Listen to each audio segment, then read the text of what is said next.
song you put out is called Try Me. Try Me.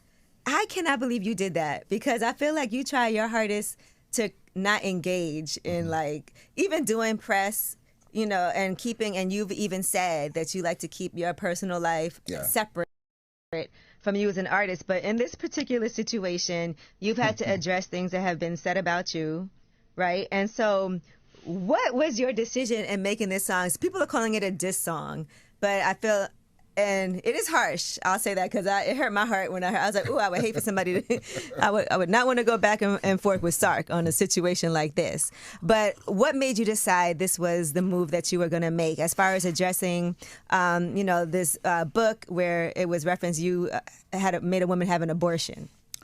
To be very honest, it's a sensitive conversation. That the reason why I didn't do no media run or press around it is because I know I might lose. How I would like to present what I feel about it. So normally this is not the first time I've done records to address certain issue or maybe a line or two in a record just to, because I don't know, there's certain energy I hate to feed into, especially speaking about it, because I might lose my cool. So with this situation, yes, exactly. I'm not going to sit here and say I'm super proud of everything. It's just in the moment how I felt, whether it be my truth, there should have been a way that you could have said it. That's why I don't like to speak about it, because this is a conversation between two people, but then we could have a conversation if you want to talk about it, because it involves me as well. Right. But because people know the Sark doesn't speak, you know, people think they can say something and no, Sark is not going to speak, and then it's going to get away with it. You know, so once in a while, you know, you just let them poke the bear. Yeah, exactly. Poke the bear. So, and because I'm the same way. If people talk crazy about me, I don't like to address things because I feel like it gives it way more life. Exactly. And I see people do it all the time. And instead of me engaging in a back and forth, I'm like, you know what?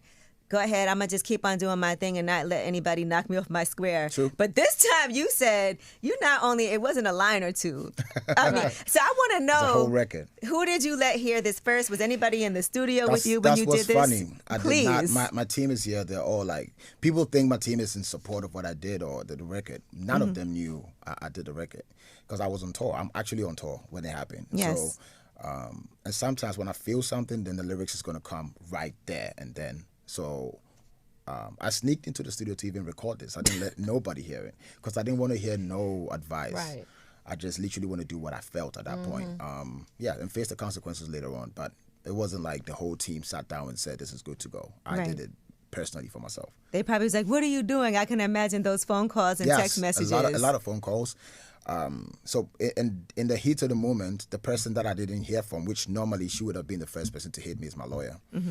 So early morning, I was trying to tease her, and I said, Mama C,